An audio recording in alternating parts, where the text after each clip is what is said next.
Ebyasaanya si birungi mukomere Luzira gy'ali. Ebyasaanya si birungi mukomere Luzira gy'ali. Ali maziga. Mr. President nina message yo nga yange nga nze Olivia wo. Nga nze Olivia wo Mr. President nina message yange. Ate nsaba ekutuukeko ate era etambule bulungi. Naye ffenna twongere okusabira Ssaanya. Tuwulirize bino tweyongereyo. Muli mutya baganda bange, musiibye mutya, kansuubire nti muli bulungi mwenna gye muli. Amannya n'eddoboozi mpitibwa Olivia Katende. Mbasaba musubscribing my YouTube channel ate era musharinge information. Happy New Month, October. Leero ennaku z'omwezi lumu omwezi ogw'ekkumi omwaka 2024. Mbaniriza nnyo mwenna ababeerako ne mulaba ne musobola okutambuza information nga bw'ebeera. Akavidiyo kange kano nno bannange njagala mukantambulizeeko paka ku mukulembeze w'eggwanga Robert Kyagulanyi Ssentamu.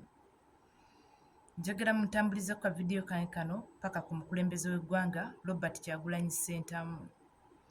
Omukulembeze w'eggwanga Robert Kyagulanyi Ssentamu nze mbadde saagala nnyo ebyo bya bufuzi, kubeera MP, kubeera kansala, kubeera kyonna kyonna nze mbadde sikyagala. Ne Mr. President mu New Uganda, Mr. President, nina ekifo kye njagala kiri kimu. Ate bwe mutatuusa message yange ne w'omukulembeze w'eggwanga nja gyetuusiza. Muyinza okulooza sobola gyetuusiza, nja gyetuusiza. Wamma omukulembeze w'eggwanga Robert Kyagulanyi Ssentamu nze nkimanyi olwaleero oba enkya tuyingira New Uganda. Kubanga tulwana ate era tukola ekisoboka okulaba nga tuyingira New Uganda.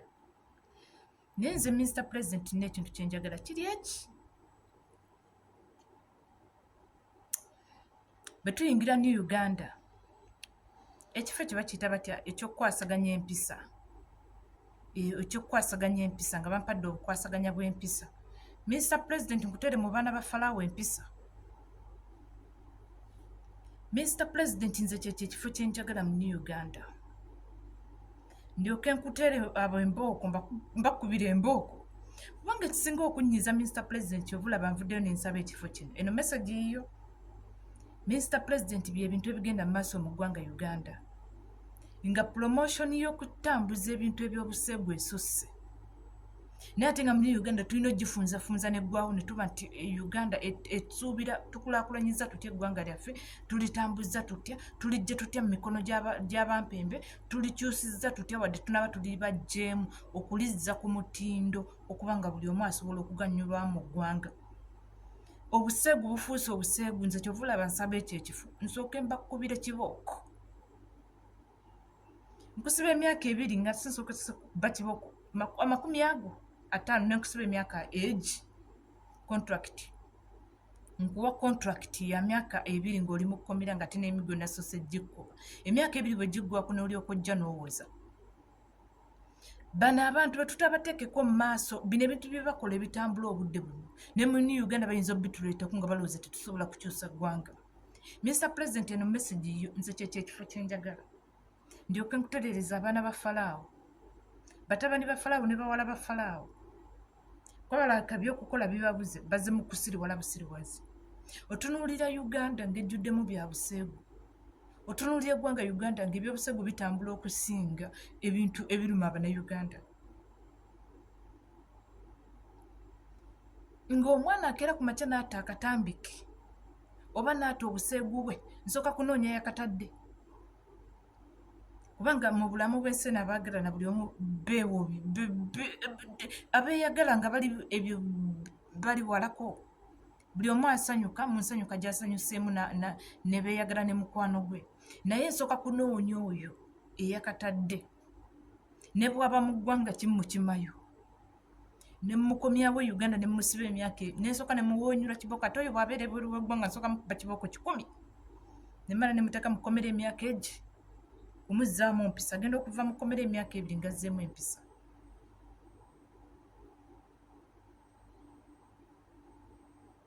Ngazzeemu empisa. Bano Abannayuganda bwe tutabateekeko force okusirwala kugenda kusukkawo.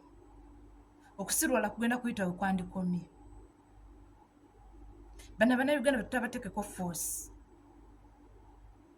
TV za Uganda zonna zinosooka okuggalwa.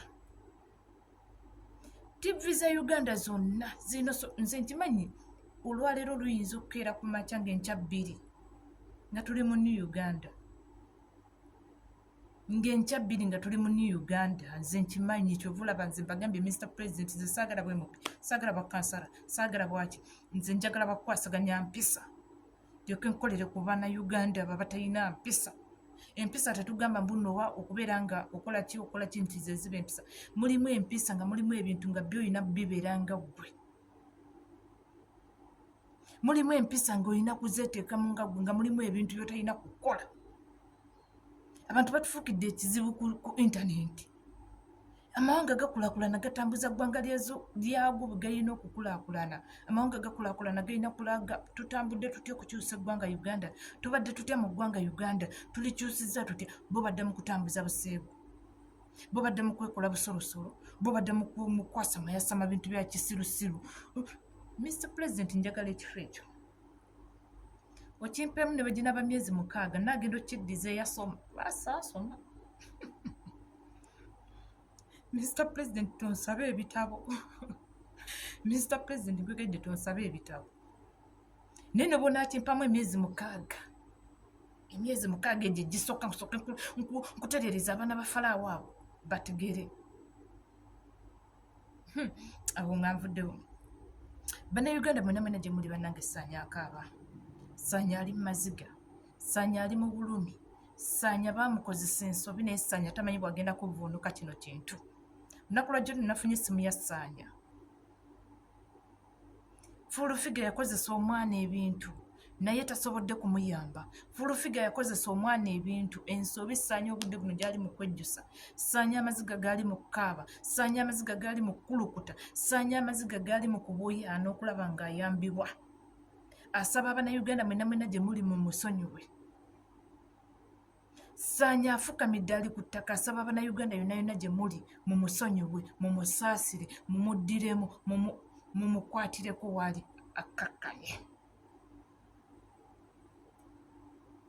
Fuulufiga Balamu bajja ne babala ekintu kyabwe bazanyisa omwana oyo Ssaanya emizannyo. Bwe yamala okugizannya n'okumukyalira tebaddangayo, n'okukola kitebamuddangayo. Olivia nze ne ASP ne munnange omulala n'abalala abatuwuliriza bwe tubadde tukwasaganya ensonga za Ssaanya ne tugenda ne tumukyalira buli wiiki nga tutwala obuvunaanyizibwa ne tugenda ne tulaba Ssaanya ne banne nga tetulabako Olivia Lutaaya buli mwana yenna ali mu kkomera naye Ssaanya yasalawo n'akola kye yakola. Naye nze navaayo ne ndifendinga Ssaanya kubanga olwedde olunaku olwo lwe bamuleeta mu kkooti nali tumaze okwogera naye ng'amaze okutubuulira ekifa mu kkomera era najja ne nkola vidiyo ne ngibateerayo wano. Naye olunaku lwajjo Ssaanya essimu yakubye essimu. Ssaanya ali mu maziga. Baamala omwogeza bye baamwogeza kuba baamuteeka mu mbeera nga bamugamba womala okikolera bagenda kuta. Ssaanya tebaamuta. Ssaanya tebaamukola ki gye bali ne banne nga bwe bakkiriza emisango naye okuba takwagaana. Bali mu kkomera bakaaba tebakyalina wadde obuyambi obubatwalibwako ne Fuulufiga yabakozesa ensobi naye taddangayo kulinnyayo wadde okubakyalira okumanya kiki kye baliko bagenda kuteebwa babatadde. Kubanga nze namala n'ensayininga nga mpulira obusungu bunnuma. Twali tuteekamu amaanyi gaffe. Abantu abafaayo ne bafaayo ne bagamba kasita abaana bayimiriddewo ku lwaffe. Ne bakaaba bambi ne bakwata kye bakutte kubanga nze Olivia sinze mmalirira nzikka. Tulina ababeerayo emabega waffe ne bakwata kye bakutte ne batuwa okusobola okuyamba abaana abo okusobola okubatwalira. Gye bali naye nabo baanyiiga. Naye essimu yakubiddwa Ssaanya bambi ali mu maziga, bambi ali mu kukaaba, bambi yeenenyezza ali ku ttaka. Yagambye nti amazima ga Katonda mugulu w'entuuse mboneredde. Neetondera Pulezidenti waabwe nge Robert Kyagulanyi Ssentamu, neetondera Olivia, neetondera ASP Biban Politics, neetondera abawuliriza bonna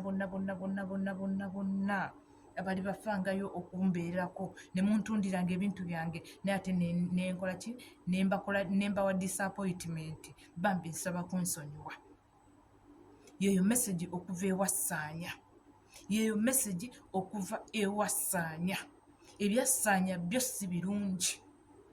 ebyassaanya byo si birungi nkiddamu ebyassaanya si birungi fulufiga yamukozesa ate naaba nga tamuyambye fulufiga yamukozesa n'amala omukozesa bo ne bazannya geemuzi zaabwe ne bamala ne bamulekaawo nga tebamudduukiridde obudde buno ali mu kkomera ne banne naffe abaali bamuyamba twekyanga twanyiiga tuli bantu tunyiiga tulina naffe tulina omusaayi twali tuwangayo obudde bwaffe twali tukwatanga 10 kye tulina ne tukiwaayo naye bw'otuba nga tulabye disappoint